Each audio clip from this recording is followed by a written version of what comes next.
Good afternoon, everyone. If you're traveling from now through the end of the week, wow, lots of snow inbound, northeast U.S. Leonid meteor shower, expecting heavy debris.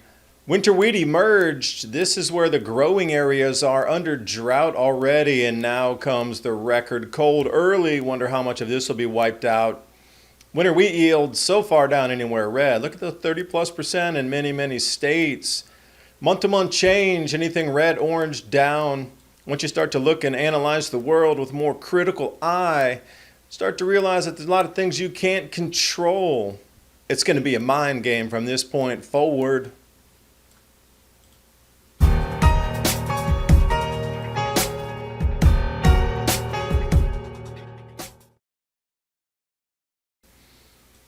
And starting you off with something spectacular, Leonid meteor shower. It's supposed to be up to 100 shooting stars per hour, we shall see. Could be more, could be less than the average of 15, but for some reason they think we're going through a more intense, deeper debris stream this time. This will be your viewing map here for you. Good anywhere in that really dark color. Remember, it's Thursday night, tomorrow on the 17th, but after it clicks over to midnight, just about an hour after that is when you're going to want to watch. It'll be Friday, best time will be, say, 1:30 in the morning, but they'll still be all the way until sunrise. Now let's move over to something spectacular inbound here. Not only record smashing Arctic cold, that would be late January, early February temperatures about to rip across our grow zones with emerging winter wheat, but also feet of snow. See that dark blue at the top, 4 to 6 feet? Buffalo and Perry Sound. That's an enormous amount of snow for one single storm. If they do get that full 6 feet, that will paralyze the city. And remember, Buffalo in 1977 had to call out the National Guard to deliver supplies and continue to clear streets. Zoom in on this, 2 to 4 inches an hour. But then the snow in totals 4 feet. There you go, Buffalo.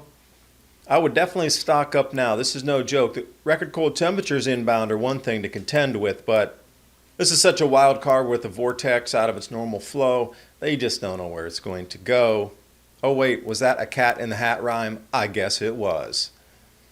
Moving over to the northeast, check out the snow totals as this will be of, what, the 27th of November? Looking about 35 plus inches. You know, it's going to continue to pile up as these storms roll through. So I would say get prepared because it's such an unknown. The Weather Service is being thrown off guard by this. It's so early. It's such an incredible freeze coming through. And we're going to have different systems colliding of warm air, cool air.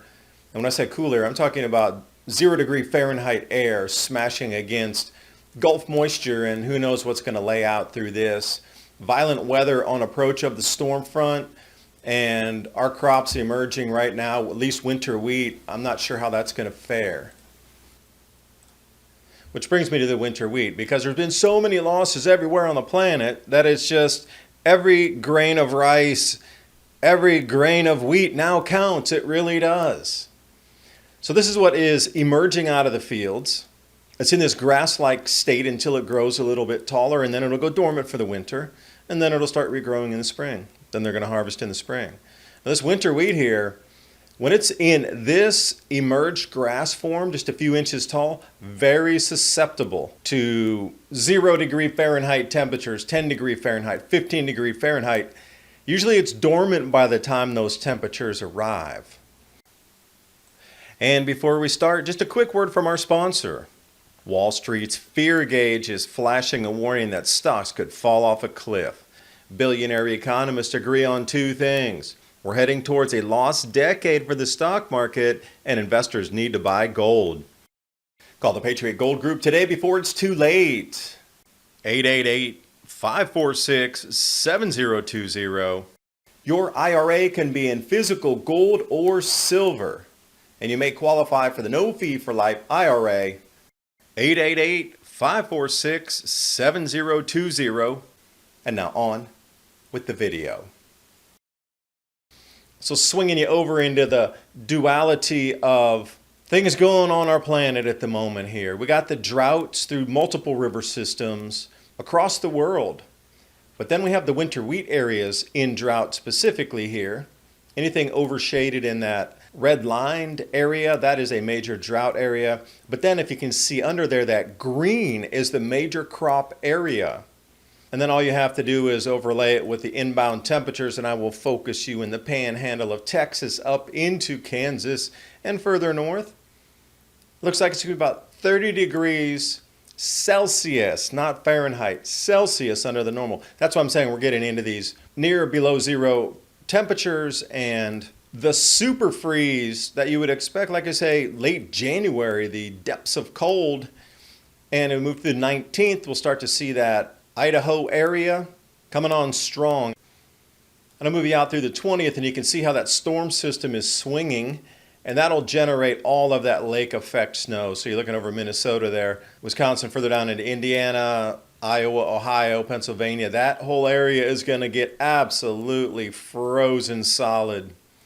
So looking at the weekly crop progress report, now this is the last day of October, so it's 2 weeks prior for the report. They had 87% of winter wheat planted, and that's great because we got the crop development coming up. We really need a lot of crop production this year to, back up what's been lost across the planet, and the year without a summer happening in the southern hemisphere. So the first emergence, as they're looking at in Kansas, and if we go to the actual data set here, the winter wheat emerged this week, which was 2 weeks ago. Obviously, it's going to be higher than that now. It's going to be well into the 80s, borderline 90%. But I want to take you to the very bottom where the winter wheat was very poor, poor, fair, good, and excellent. This week, last year. So if you look at the very poor, last year it was 7%, but that was just a wipeout. It was a super wipeout of crops. I mean, such low yields, which we'll come to in a minute. But the very poor is 10 points above that. It's at 17%. So now you're seeing amplifying drought problems.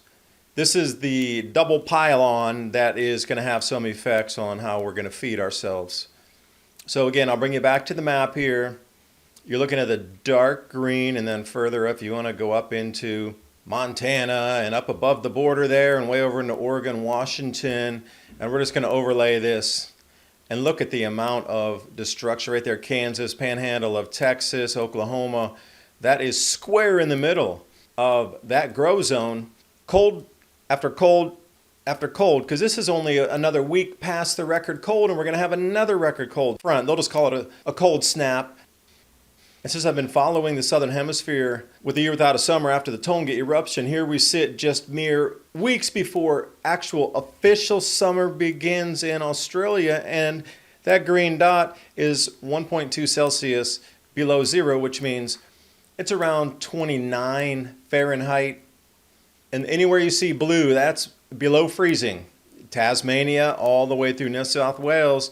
What is with these temperatures? And I'll bring you back to the bushels and percentage change from last year on the winter wheat. And to frame it in reference here, if those crops get wiped out, damaged from the cold, the emergence of the winter wheat, then we already had this to contend with just from the drought. Now we get the drought and a cold, and we're already looking at minus 30%, minus 46%. Look at Oklahoma, minus 28. Was that Texas, the lowest at minus 18.9 in that central belt there. There were some smaller producers, as you see, Washington, Oregon, they were up, but the predominant is that Midwest grow belt, down, down, down. Then add in these month-to-month changes, 2022, 23. Now, this is projected wheat for Southern Hemisphere still. Northern Hemisphere is still under harvest, so they don't have the full totals in yet, but massive drought across Europe. Anywhere you see sort of peach color or orange, red, absolute losses. So they should have a minus in front of that numeral there, so it should be minus 2 million tons. And if you notice that 15.5 million tons, if you went back just one prior year, it was at 23 million tons. So the 2 million metric ton decline is nowhere remotely close to really what it was. It was 23 million tons down to 15 million. Brazil's out on the world market looking to import wheat because Argentina can't supply them, and Brazil is now looking for an additional 1.5 million tons of wheat because Argentina can't supply it.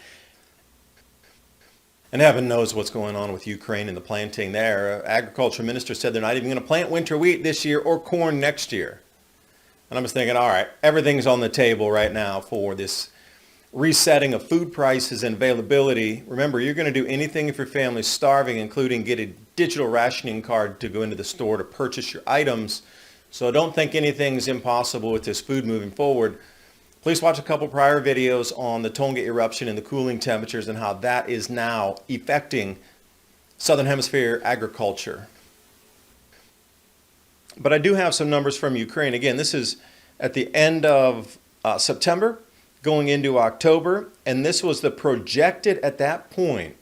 The harvest would be 25 to 27 million tons, down from 42 million tons. So I was able to find this off the Ukrainian Grain Association, November 11th, just a week ago from when this video is being done.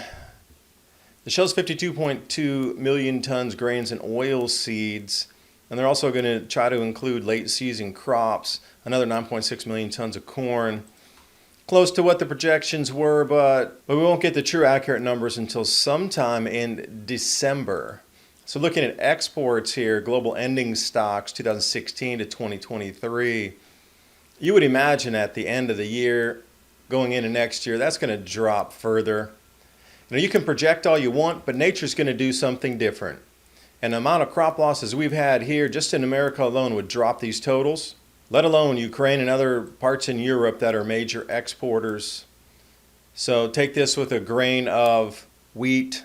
I could have said salt, but I didn't, Wednesday humor, I guess.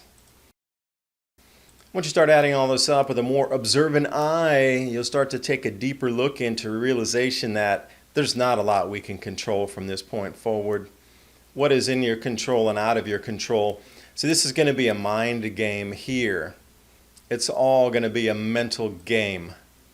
And how we're going to make it through all of this trouble in the resetting is stepping outside the boundary of fear. Because you look at all those things that are out of my control. That includes the agricultural inputs, the droughts, and these sort of things that are from the natural. But what is in your control are your thoughts, your actions, your energy, what you put your energy toward, what you take your energy away from, how you spend your time. Could be growing food, helping others, storing, dehydrating, whatever. How are you going to handle these challenges is a big one, and then boundaries are absolutely going to need to shift, morph, bend as you expand into this new world. And Ray Dalio, we're going to leave it off here. Thank you for putting out the positive quotes, because this goes hand in hand, tandem with what we can or cannot control. Don't have anything to do with closed-minded people. Because at this point, any solution is going to be a solution that we can work with, experiment with, and expand on. But if people are going to be like, no, that's not going to work, you don't want anything to do with those people. You don't want them around anywhere close to you, interfering with your energy. And worry more about substance than style. Your mind is going to be the thing that will carry you through this. You either can or you can't. And the minute you say you can't, you've already lost. You've already lost. The minute you stop and the minute you give up hope is you lost, because you yourself gave up hope. You gave up the energy movement from here to there. We've gone through this dozens of times through history in the last 3,000, 4,000 years. We're just at this cycle again. We're going to get through it. People have. You wouldn't be here. We wouldn't have 8 billion people on the planet if we hadn't gotten through these last calamities. Seriously. How do you think there's 8 billion people here when the population got reduced 25% in the 1600s in the modern minimum? The minute you stop in your mind moving forward during these changes is the moment you gave up. And we need you here for humanity, for all of us. So please don't give up. We all need you to keep going, because that's how we're all going to get through this. We can't have people giving up anymore. We have to keep pushing through it together. So my message for a Wednesday is please keep moving through this challenges. Keep pushing yourself ahead. Yeah, I try. I know my world's not perfect either. I'm doing the best I can, but I will not quit. And if that's the message that I spent the time to do this video, please, that's the one thought to take from this video. Please do not quit. I do thank you for watching. Hope you got something out of the talk. If you need storable foods, here you go. Adapt 2030 and My Patriot Supply, 3-month emergency food supply. And please join us. That's tomorrow. Revolution Radio, Thursday night, 10 p.m. to midnight. Ransom Goddard and myself, uncensored. I'll put the links where we're going to be broadcasting in the community tab of the Adapt 2030 channel. That way you can find your favorite platform that you're already registered, signed into, and just join us there. Things are changing fast. We're going to need to think even faster. I'll see you next video. Bye for now.